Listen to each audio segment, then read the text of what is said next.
Golazo, golazo, golazo, golazo, golazo, golazo, golazo.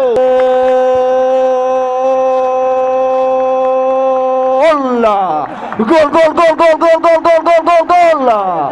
Kooxda hay'adda duulista iyo madaarada waa soo laabteen. tartanka kooxaha heerka koobaad ee gobolka Togdheer ayaa galabta si rasmi ah ugu soo gabagabay Alamsa Stadium ee magaalada Burco waxaana fooda isku daray kooxda hay'adda duulista iyo madaarada iyo kooxda gaashaan oo ku ciyaareysay ciidanka qaranka Soomaaliland halkaasi ay guusha ku raacday kooxda hay'adda madaarada ugu horeyn waxa halkaasi ka hadlay qaar ka mid ah ciyaaryahanadii galabta guusha raacday iyo kuwii laga badiyay ugu horeyn ilaahay baa mahad iskale marka labaad halkan waxaan uga mahad celinayaa TV-ga Ariel maanta waxaanu gaarnay guul taariikhi ah waxaanu qaadnay koobkii labaad oo xiriir ah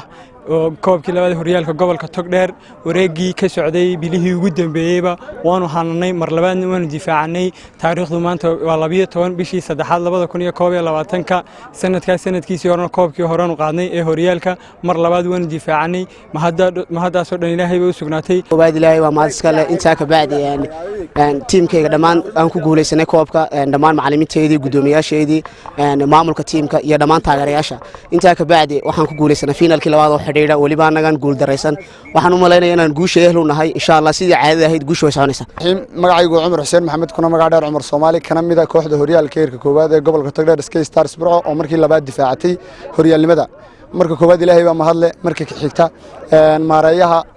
hay'adda duulista iyo madaarada agaasimayaasha isuduwaha gudoomiyaha tiimka macallimiinta macallin ku-xigeenka dhamaan maamulka tiimka iyo ciyaartooyda aan la heli karin ee kooxda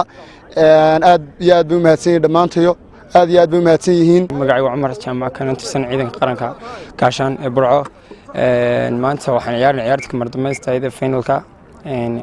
qadarkana wana misnahay wana laga guuleystay kooxdeedii hore Sky Stars ay ku guuleystay markoodii labaad aad aan ugu hambalyeynaya isku bas wasaaradda ciyaaraha ayagana aad baan u hambalyeynaya taageerayaashana waxaan u haneynayaa kala de saaxiibada way badan yihiin Sky Stars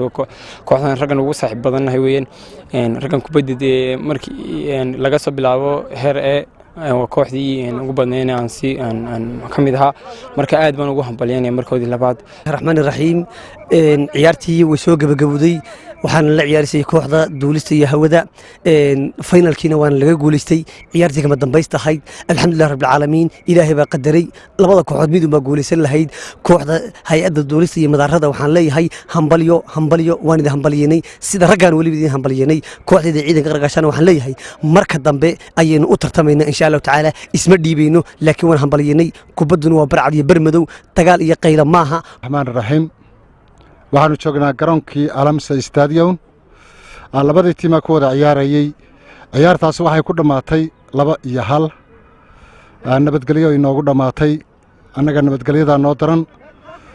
anigoo ka hadlaya afka booliska gobolka Togdheer ahna taliyihii hawlgelinta ee booliska alxamdulillah rabbil caalamiin ma hadda ilaahay ba iskale garoonku wuu buuxay idina iskuma qabsan dareerkiisina waxba kama dhicin si nabadgelyo leh ayay noogu dhamaatay waxaanu jecelahay dhalinyarada had iyo jeer markay ciyaaruhu sidaas oo kale u socdaan inaan dhagax la tuurin tiin laga badiyo iyo tiin badiya labaduba ay habbi ku ahaadaan nabadgelyada la ilaasho sidaasay dantu ku jirtaa ciyaartu ku jirtaa